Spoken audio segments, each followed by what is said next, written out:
Have you ever confided a secret, only to wish you could take it back the moment it left your lips?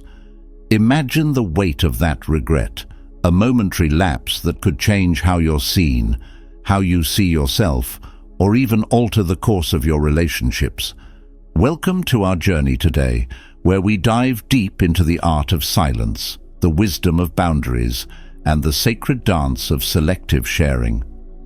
In a world that celebrates openness and oversharing, we've lost touch with the ancient wisdom that teaches us, not everything needs to be revealed. Today, we explore the importance of discerning what to share and what to hold close to our hearts for the sake of our spiritual and emotional well-being.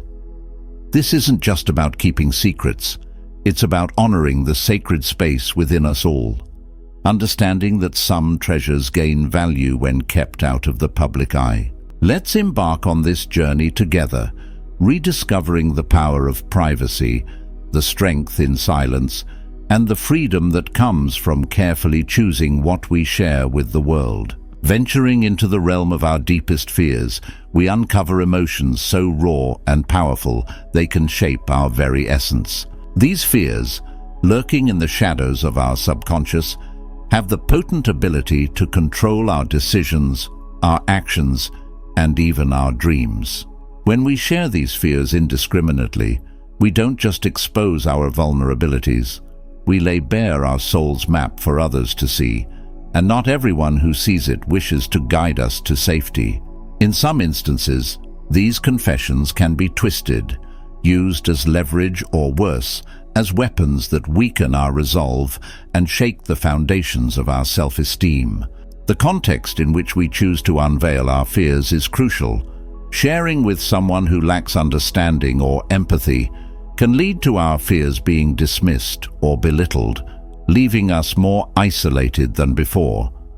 On the flip side, sharing with those who might use this knowledge against us, perhaps in moments of anger or jealousy, can lead to a betrayal that echoes far beyond the initial share. It's a delicate balance, navigating when, how, and with whom to share these deep-seated fears. The context in which we choose to unveil our fears is crucial. Sharing with someone who lacks understanding or empathy can lead to our fears being dismissed or belittled, leaving us more isolated than before. On the flip side, sharing with those who might use this knowledge against us, perhaps in moments of anger or jealousy, can lead to a betrayal that echoes far beyond the initial share. It's a delicate balance, navigating when, how, and with whom to share these deep-seated fears. Yet, there is a path through this thicket, a way to face our fears without the need for external validation. Spiritual practices. Meditation, for instance, offers us a quiet space to confront our fears head-on, to sit with them, understand them, and eventually reduce their hold over us. It's in the silence of meditation that we can hear the whispered lies of our fears and the truths of our inner strength louder than ever. Journaling, too, serves as a powerful tool. It allows us to externalize our fears, to see them in black and white, where they often lose their power. This act of writing becomes a dialogue with the self, a way to counsel our spirits gently and with compassion. Through these practices, we find a resilience that doesn't require external affirmation. Our fears, once overwhelming shadows, begin to shrink in the light of our own awareness and understanding. These spiritual practices remind us that the power to overcome our fears lies within. They teach us that sometimes the most profound conversations happen in the quiet solitude of our own hearts, where every fear is met with love and every shadow is illuminated from within. Our biggest life goals are like stars we navigate by, guiding us through the dark and stormy seas of life. These dreams, vast and luminous, hold the promise of what we might achieve, who we might become. Yet when we share these dreams without discernment, we risk dimming their light. Not everyone can see the potential in our aspirations. Some may cast clouds of doubt, unintentionally or out of their insecurities, leading to discouragement that dilutes our passion and scatters our focus. It's a delicate balance, choosing whom to let into the sacred space where our dreams take root and grow. This is where the concept of silent progress comes into play, a practice as powerful as it is quiet.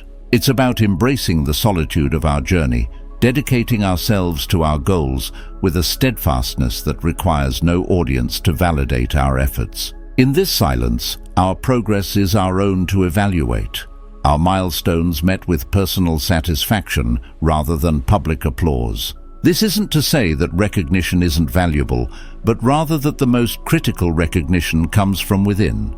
History is replete with visionaries who toiled in obscurity, their names unknown, until their work broke through the surface, so compelling that the world had no choice but to take notice. Figures like Vincent van Gogh, who painted with relentless passion despite receiving little recognition in his lifetime, or Nikola Tesla, whose innovations were far ahead of his time, demonstrate the power of silent progress. They found strength in solitude, pouring their essence into their work, letting their success make noise when the time was right. Let these stories inspire you to nurture your dreams in the private sanctuaries of your mind and soul. Understand that the path to achieving great things is often walked alone, but it is in this solitude that your purpose becomes clear and your resolve is strengthened. Your dreams do not need the approval of the masses. They need your belief, your effort, and your commitment. So, cherish the quiet, for it is there that your dreams will whisper the most profound truths, guiding you towards your destiny with the gentle, unwavering light of the stars that once seemed too distant to reach. The tapestry of family life, woven with threads of love, conflict, joy, and sorrow, holds a sacred place in the human experience. Family matters, complex and deeply personal, are the crucible within which we learn our first lessons of love, forgiveness, and resilience. These issues, inherently sensitive, demand to be handled with the utmost care and discretion, ideally within the sanctity of the family unit.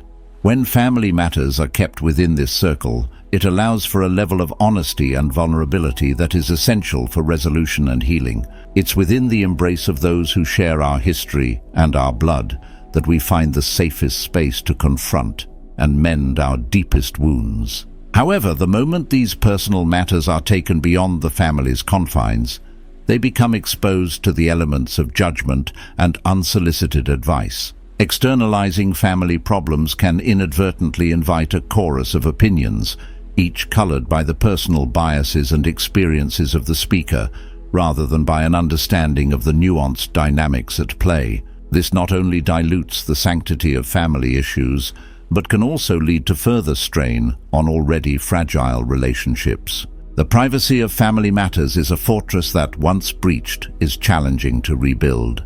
The judgments cast by outsiders, even if well-intentioned, can echo in the minds of family members, sowing seeds of doubt and discord. In navigating the turbulent waters of family matters, it is often wise to seek the compass of professional help or the guidance of trusted spiritual advisors. Unlike casual conversations with friends or acquaintances, these professionals offer a level of confidentiality, neutrality, and expertise that can help steer families toward resolution. They serve as impartial facilitators, providing tools and perspectives that empower families to address their issues constructively.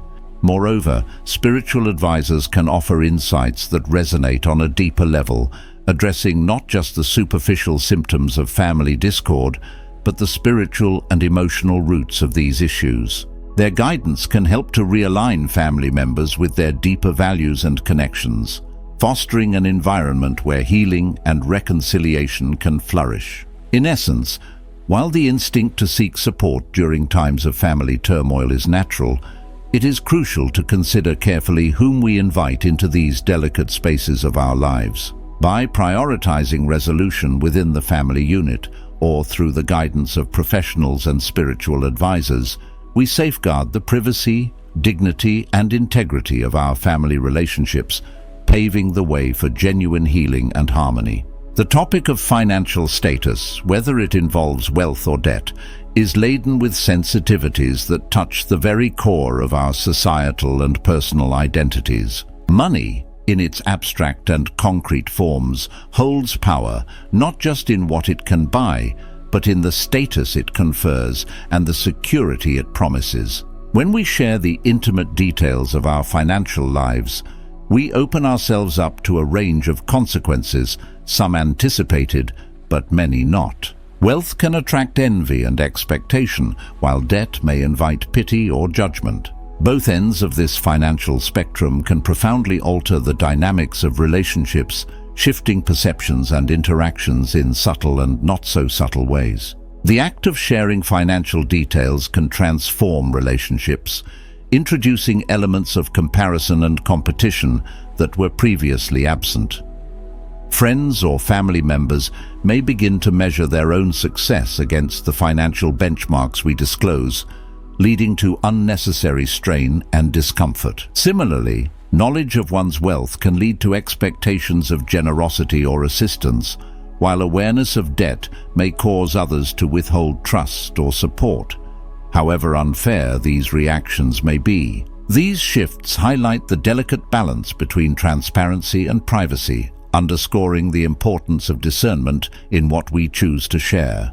The wisdom of financial discretion lies in recognizing that financial peace is a deeply personal journey, one best navigated without the pressure of external scrutiny or comparison. This is not to advocate for secrecy, but rather for a selective sharing that respects the boundaries of personal finance. It's about understanding that our worth is not tied to our wealth, and that financial status should neither define us nor dictate the nature of our relationships. Maintaining a degree of privacy around our finances allows us to focus on what truly matters: the values we live by, the goals we strive for, and the relationships we cherish. In fostering financial peace, it's beneficial to approach our finances as a personal journey, one marked by individual goals, challenges, and triumphs. This journey is as much about the mindset with which we manage our money as it is about the numbers in our bank accounts. By embracing financial discretion, we allow ourselves the space to grow, learn, and find peace in our financial lives, free from the weight of external expectations and comparisons. In doing so, we cultivate a sense of financial well-being that is rooted in personal satisfaction and resilience, rather than public acclaim or approval. In the digital age, our personal information serves as both currency and key. It unlocks our access to the virtual world while holding the potential to cost us dearly if mishandled. Passwords and sensitive security information are the guardians at the gate, protecting our digital identities from the ever-lurking threats of identity theft and security breaches. The practical reasons for safeguarding this information cannot be overstated.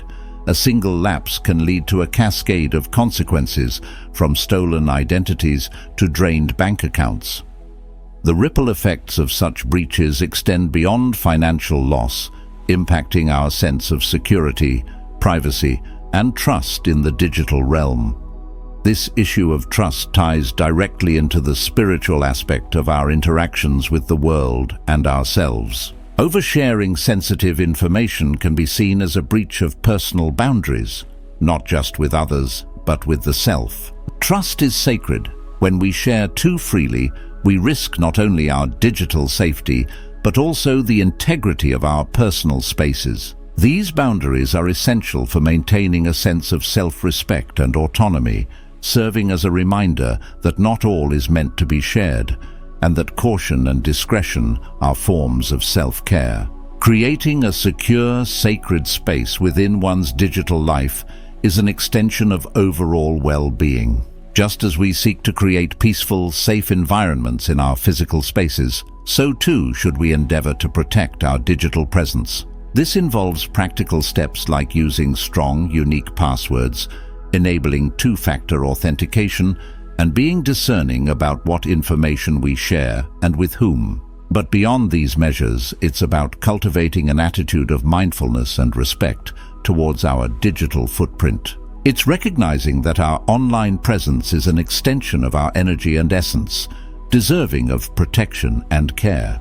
In advising on the stewardship of our digital lives, we are reminded of the broader principles of self-respect, privacy, and the sanctity of personal spaces. By treating our digital information with the same care and intentionality we apply to our personal thoughts and feelings, we reinforce the boundaries that keep us safe, both online and offline. This holistic approach to digital security serves not just to protect us from external threats, but to nurture a sense of inner peace and confidence in the increasingly interconnected world we navigate. The act of sharing criticisms or negative observations about others, especially when done in confidence, treads on complex ethical ground. It raises questions not just about the intentions behind such sharing, but also about the potential harm it can cause, both to the person being spoken about and to the fabric of trust within relationships. This practice, often justified as venting or seeking advice, can easily veer into the territory of gossip, eroding trust and respect in its wake. The ethical implications are profound, as every word spoken in negativity about another person carries the weight of potential harm, contributing to a cycle of judgment and misunderstanding that can ripple through relationships and communities. This brings us to the spiritual law of reflection and karma, principles that remind us of the interconnectedness of our actions and their consequences. The energy we put out into the world, whether through words of kindness or criticism, mirrors back to us in various forms. When we share negative observations about others, we're not just shaping the listener's perception of the person being discussed. We're also defining our character and the vibrational energy we invite into our lives. Karma, in its essence, teaches that the intentions and actions we release into the universe will return to us, highlighting the importance of mindfulness in our communications. The path to fostering growth and understanding, both within ourselves and in our relationships, is through practicing empathy and direct communication. When we find ourselves holding criticisms or negative observations, it's crucial to approach the situation with a heart of empathy, recognizing the humanity and inherent flaws in us all. Instead of speaking about someone, speaking directly to the individual involved offers an opportunity for open dialogue, resolution, and mutual growth. This approach not only respects the dignity of all parties, but also strengthens the bonds of trust and respect, fostering a culture of honesty and transparency. Encouraging direct communication and understanding also serves as a powerful reminder of our shared imperfections and the collective journey towards growth. It invites us to reflect on our motivations, to choose kindness and empathy over judgment, and to contribute to a world where understanding and compassion are the foundations of our interactions. By embracing these principles, we nurture a space where genuine connections can flourish, grounded in the mutual respect and the shared desire to evolve and understand one another more deeply. Holding on to past resentments or grudges is like carrying a heavy chain that binds us to moments of pain, preventing us from moving forward. This emotional and spiritual toll manifests not just in our hearts, but in the energy we bring into every room, every relationship, and every moment of our lives. When we choose to share these past hurts with others, we're not only reliving our pain, but also spreading its ripples, affecting those around us with our unresolved bitterness. The weight of these grudges can stifle our growth, cloud our judgment, and hinder our capacity for joy and connection. Yet, within this cycle of pain lies a powerful key to liberation: forgiveness and letting go. These are not mere acts of forgetfulness, but profound choices to free ourselves from the anchors of our past. Forgiveness is the ultimate act of self-care, a declaration that we are no longer willing to let past hurts dictate our present or future happiness. It opens the door to peace, allowing us to reclaim our energy and direct it towards creating a life of fulfillment and purpose. Letting go does not mean ignoring the lessons learned from past experiences, but rather choosing to carry forward only those lessons, leaving the pain behind. The journey towards healing from past resentments requires personal reflection, spiritual practices, or even therapy, avenues that encourage us to look inward and confront our pain with compassion and understanding. These practices offer a space to process our emotions healthily, transforming our wounds into wisdom. Instead of spreading negativity by sharing our grievances, we can choose to share stories of our healing and growth, inspiring others to embark on their journeys of forgiveness. The art of mindful sharing, coupled with the wisdom to maintain certain mysteries about ourselves, is a testament to the strength and depth of our character. It invites us to cultivate inner peace and resilience, guiding us through the complexities of life with discernment and self-awareness. As we navigate our paths, let us remember the words of Rumi: "The wound is the place where the light enters you." It's through our deepest trials that we find our greatest strengths, learning to let the light of forgiveness and understanding illuminate our way. Reflect on what you choose to share and why. How does this sharing shape your journey and those around you? I invite you to share your thoughts and insights in the comments below. If this message resonates with you, consider subscribing for more insights into personal development and spiritual growth. And for those eager to dive deeper, stay tuned for our next video, where we'll explore further the power of healing and transformation. Together, let's embark on this journey towards a more mindful, peaceful, and fulfilling life.